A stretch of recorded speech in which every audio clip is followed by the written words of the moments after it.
Once, in a small town surrounded by ancient woods, I stumbled upon a peculiar bookshop owned by a mysterious old man. He wore a cloak that seemed to blend with the shadows. Intrigued, I entered, and he greeted me with a knowing smile. As I browsed, I noticed a dusty book, bound in aged leather. Curiosity got the best of me, and I opened it. The words danced on the pages, drawing me into their eerie tales. With each story, I felt an inexplicable unease, like unseen eyes were watching. Night after night, I delved deeper into the book, and its stories whispered in my dreams. My thoughts began to blur with the eerie tales, and a sense of dread consumed me soon. Odd occurrences plagued my life. Objects moved on their own, and strange shadows danced in corners. Fear clenched my heart, but my curiosity pulled me further into the book's grasp. The old man seemed to appear everywhere, his knowing eyes following me. I tried to escape, but an unseen force kept me tethered to the book's haunting stories. As the days passed, reality blended with the tales, and I couldn't distinguish between the two. It was as if the dark magic within the book had seeped into my very soul.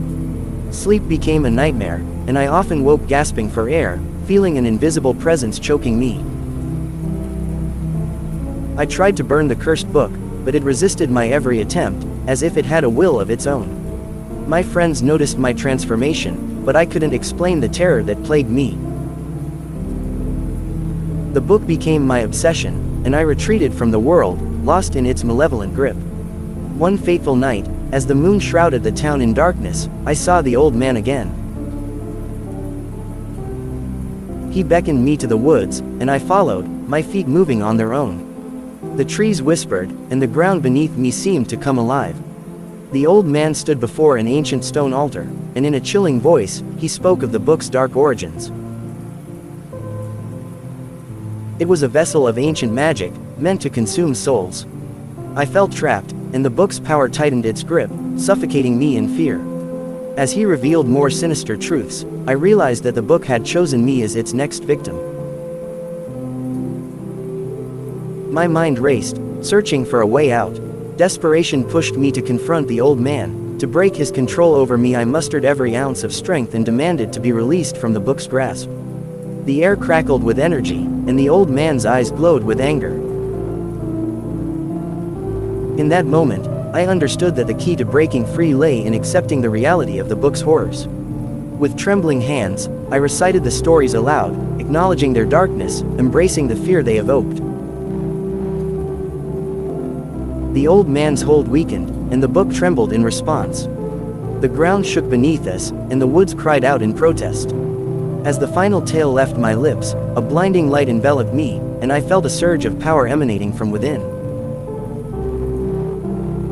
The book disintegrated into ashes, and the old man vanished, leaving only the echoes of his malevolent laughter. With the dark magic purged, I found myself back in the bookshop, surrounded by the familiar smell of old paper and leather.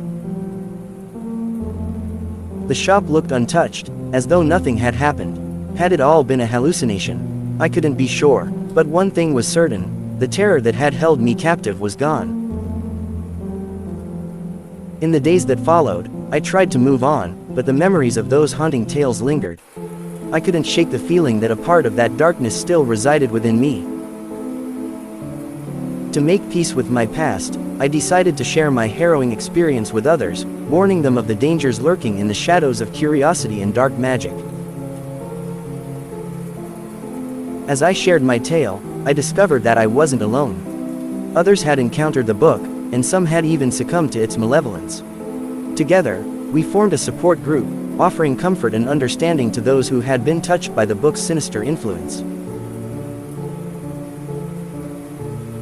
In time, the nightmares and fear faded, replaced by a newfound sense of strength and resilience. I vowed to use my experience to protect others from falling into the same trap.